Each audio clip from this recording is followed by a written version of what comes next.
Hello viewers. கைதுக்கு பயந்து வெளிநாடு செல்லும் நைனா நாகேந்திரன். திடீர் பரபரப்பு, அதிர்ச்சியில் அண்ணாமலை.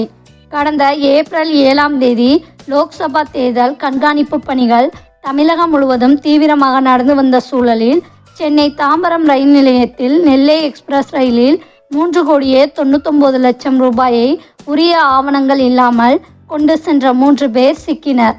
அவர்கள் பாஜக எம்எல்ஏ நைனா நாகேந்திரனுக்கு சொந்தமான புரசைவாக்கத்தில் உள்ள ஹோட்டலில் வேலை செய்யும் சதீஷ், நவீன், லாரி டிரைவர் பெருமாள் என்பது தெரிய வந்தது. இதையடுத்து அவர்கள் மீது வழக்கு பதிவு செய்யப்பட்டது. 4 கோடி ரூபாய் பறிமுதல் செய்யப்பட்ட வழக்கை சிபிசிஐடி விசாரணைக்கு மாற்றி டிஜிபி சங்கர் ஜிவால் உத்தரவு பிறப்பித்துள்ளார். இதனால் இந்த வழக்கு தொடர்பான அனைத்து ஆவணங்களையும் தாம்பரம் போலீசார் சிபிசிஐடி காவல் ஆய்வாளர் லோகநாதனிடம் ஒப்படைத்துள்ளனர். இதுவரை 15 பேரிடம் விசாரணை நடத்தி தயார் செய்த 350 பக்க விசாரணை அறிக்கையையும் கைது செய்யப்பட்டவர்களின் 4 செல்போன்களும் சிபிசிஐடியிடம் ஒப்படைக்கப்பட்டுள்ளது.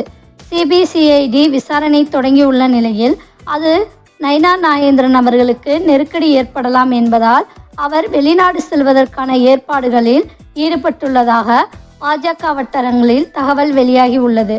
ஆனால் இந்த வழக்கில் விசாரணை அதிகாரியாக டிஎஸ்பி சசிதரன் நியமிக்கப்பட்டுள்ளதால் அவர் தப்பிக்க வாய்ப்பில்லை என்றும் நைனா நாகேந்திரனுக்கு இதனால் கடும் நெருக்கடி ஏற்பட்டுள்ளதாகவும் தகவல் வெளியாகி உள்ளது. தேங்க்ஸ் ஃபார் வாட்சிங்.